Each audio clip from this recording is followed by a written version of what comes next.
Yeah, what the question was is that why couldn't you make the house in Northampton the wife's PPR, and the house in London the husband's PPR? Why? Because they're married. Married, you get one PPR, one unit.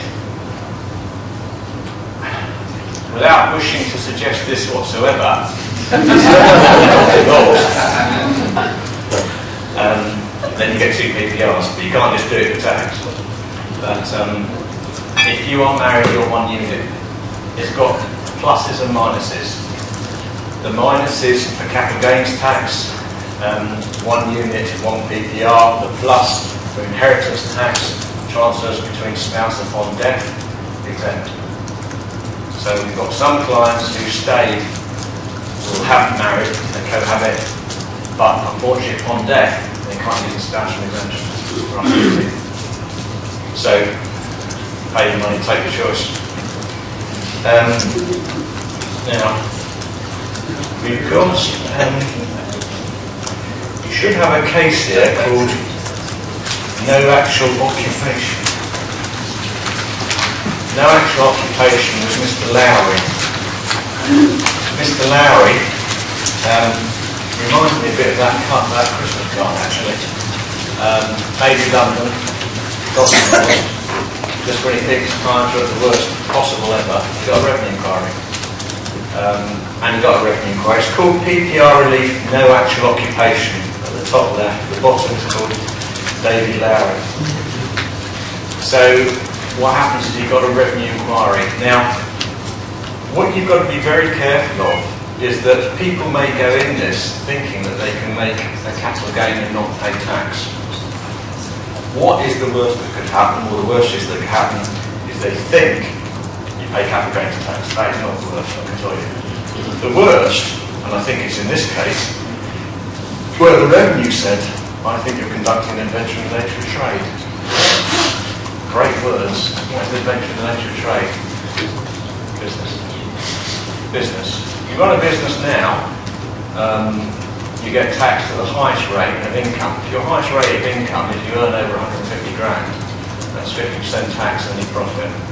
If it's capital gain, the highest rate is 28%. So what happens, the revenue is contending that A, we've caught you, so it's unprompted. We found out about it, we could have done this by manual registry search of the council, whatever. And you think that you're not going to pay any tax, and at the worst you'll pay capital gains. But conversely, we think you're running a business. And if that business is buying properties, doing that and selling them, that is a trade. So you didn't tell us about the business, you didn't send us a set of accounts. We'll have 50% tax please, if that's your highest rate. Plus we'll have a payment on account for next year, plus we'll have interest and surcharge. And then that pales into significant divorce and redundancy. Plus you've got professional fees in defending it all. The revenue actually dropped that bit. We keep all some tissues of yours. So what happened in this case is that he bought the property and he sold it in short order. And the revenue said, well, actually, there was no degree of permanence. You couldn't get providers with any utility bills that show you were actually there. And I think, if I remember rightly, this one is the one where, in the winter, his electric and gas was so low that the revenue said you could never physically have been there. So, because of that, his argument fell down.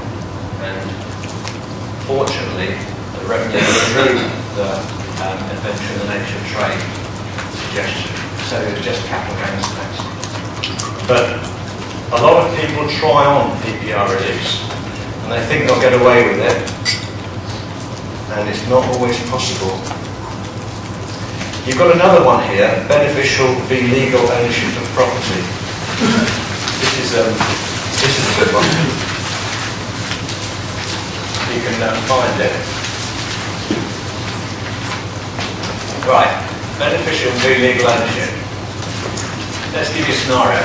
I own a property, I'm on the land registry, I've got a mortgage in my name,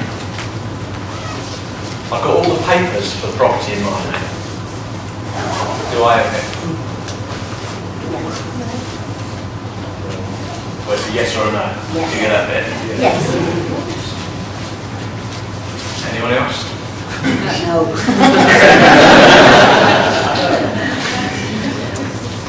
Well, it comes back to it depends. Why does it depend? Well, you could be a nominee. And what that means, a nominee is someone who, on paper, has got the mortgage in their name, down at the land registry, got the bills in their name. But in this case, what happened, and I don't know if this contravenes any other mortgage, money laundering, all the rest of it, this is just looking at it from a tax point of view. What happened is that the revenue did these searches on a lady and said, right, when you sell this property, we'll have a tax, please. And she said, well, actually, I'd like to claim 2 capital gains tax exemptions with only my husband. And they said, well, what do you mean 2? You're down at land registry as sole owner, the mortgage is in your name, all the bills are in your name. She said, yes, but what happened is that when we bought our marital home, it's in my husband's name, the mortgage is in his name. The mortgage advisor told us we couldn't get a mortgage unless I did it in my name. The revenue said so. So, in this case, what this went to is the tax authorities, and they said, well, what's the situation? She said, well, look, the marital home has always been in joint name. Just because it's in his name doesn't mean to say I don't have half of it. So, conversely, when I bought this property, we do everything as a unit. So therefore, he's got a beneficial interest, or 50%. I'm the nominee, I own 50%, he owns 50%. And I've had some great conversations with some of my clients, if not too far away from here, who try to grapple with this concept.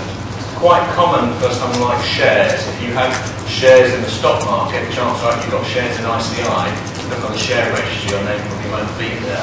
You'll probably find those shares are under a nominee name. Because that means the nominee, if you've got a stockbroker, he can move those shares around, like sending you a share certificate to sign if you like, or stock transfer form. And it's the same concept. So this is the difference between beneficial ownership and legal ownership. And this one was one for the taxpayer. The revenue actually lost it. So you might want to bear that in mind, how you work for mortgages at different moment. Next one, accidental sales revenue. This one is great. If anyone is finding this exciting, I don't believe it. This is a case called Pertens. Every bookkeeper, accountant, trainee accountant should read this case. It's absolutely fantastic. What is Pertens? Pertens is a recruitment agency and they supply temps. And they have account customers and they have people who walk in off the street and they say, can I have a secretary for 3 months, please? Which is great, but it's a massive firm. Turnover between 150 to 200 million pounds every year. And what amazes me is the amount of people who overpay their invoices to Pertens. And the amount they're overpaying is of the region of 1.6 million pounds. The figures are absolutely enormous. And how do you do that? Well, they send out invoices and then they said, well, I know this, I booked this tent for 3 months, but I only need it out for 2 months. So they send an invoice out for 3 months and then they send a credit out for a month. But the credit note never actually gets ignored. So some clients have been paying the invoice for 3 months, ignoring the credit note. So they didn't actually, they've overpaid. The other people actually think the credit note is an invoice and they pay it again. I mean, it's absolutely fantastic. So Pertens are there sitting on millions and millions of pounds of money. So then what happens is, going back to my earlier comment, sort of, well, there is no right set of accounts. We were audited, to give you an idea, by the top 3, one of the top 3 firms of auditors. But what you sometimes find in the big firms is that it gets delegated to a junior. Now, the way these accounts are being prepared is that if someone has overpaid you, it's subject to what's called the Limitation Act. The Limitation Act basically says if you've overpaid someone, they can ring you up, write you a letter, send you an email, say, sorry, I just realised I've overpaid you, can I have the money back, please? So you leave that to a creditor in the balance sheet. However, the Limitation Act is 6 years. But what per temps and the auditors fail to realise is the Limitation Act only kicks in when you actually realise you overpaid them. So that means that your 6 years could be a rolling 6 years. Now, as a practice, what we would do is leave that as a creditor in the balance sheet. So I'd have 1.6 million sit in the balance sheet as a creditor because of the Limitation Act, they can come back and ask their money. Unfortunately, per temps and their auditors didn't do that. They put it to the profit and loss account. So when they put it to the profit and loss account, what does that mean? Any ideas? Yeah, you got it. You got it. So they put it as income. Now in the old days, what you do with that is you go into the error and mistake claim. The error and mistake says, oh, I'm really sorry, I've just done my last 6 years accounts. I know I've got a chartered accountant doing the accounts. I know I've got the top 3 firm auditors, but they've all cocked it up. Can I have my money back, please? What do you think the revenue said? So it went to court. And basically the judge said these accounts have to be prepared on a true and fair basis. You've got your own accountant, you've got your own auditors, so therefore they're prepared the accounts on a true and fair basis. There's probably 3 ways of preparing those accounts. You can put it all to the P&L, in which case you pay the tax, which is what they did. You can leave it as a creditor in the balance sheet, or you can probably put it as a balance sheet reserve in the balance sheet. And those two would not have crystallised the tax bill. You've done it that way, therefore the accounts are true and fair, you followed it in accordance with the financial reporting standards, paid the tax, you ain't having it back. Really sorry. That's it. So what that means, going back to what I said earlier, if your accountant doesn't put his thinking cap on, there's different ways of doing it. If you don't know the different ways, or you just do it wrong, then it doesn't mean to say the accounts are wrong, it will give you a bill back. And they didn't have to do it that way. So I suspect someone may be getting sued. What happens if no one ever pays back? Well, they didn't the money. Yeah, the people that early paid. Well, the question is whether you can justify keeping it in the balance sheet. If you can't justify keeping it in the balance sheet, you have to put it in the P&L. But as I said before, the Limitation Act only starts when people realise. Yes, they haven't realised it. Shall we accept that? You said it. If you can justify that and it's a true and fair basis, then you don't pay the tax. But if you close the business down or if you sold it, then the purchaser will be crystallised. So are the auditors liable for that? I think they are. I think there's a legal action going on.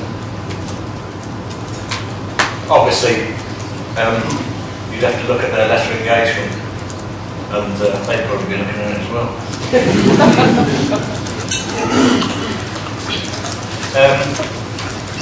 This is micro-enterprises. Micro-enterprises are small businesses. Some of you may be worried about the compliance costs of preparing accounts, preparing sole trading rental accounts, preparing personal tax returns, complying with financial reporting standards. It's a cost of the business. The revenue are trying to acknowledge that, in this case they're financial reporting entities, and they're saying we can simplify it.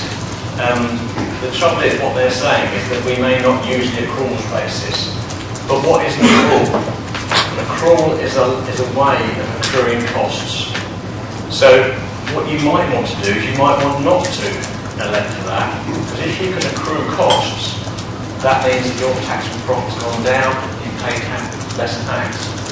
So some of these things sound great, but you may not be right for your business. You need to know these, of course, because if you want to opt in, you opt in. But you've got to know what's best for your business.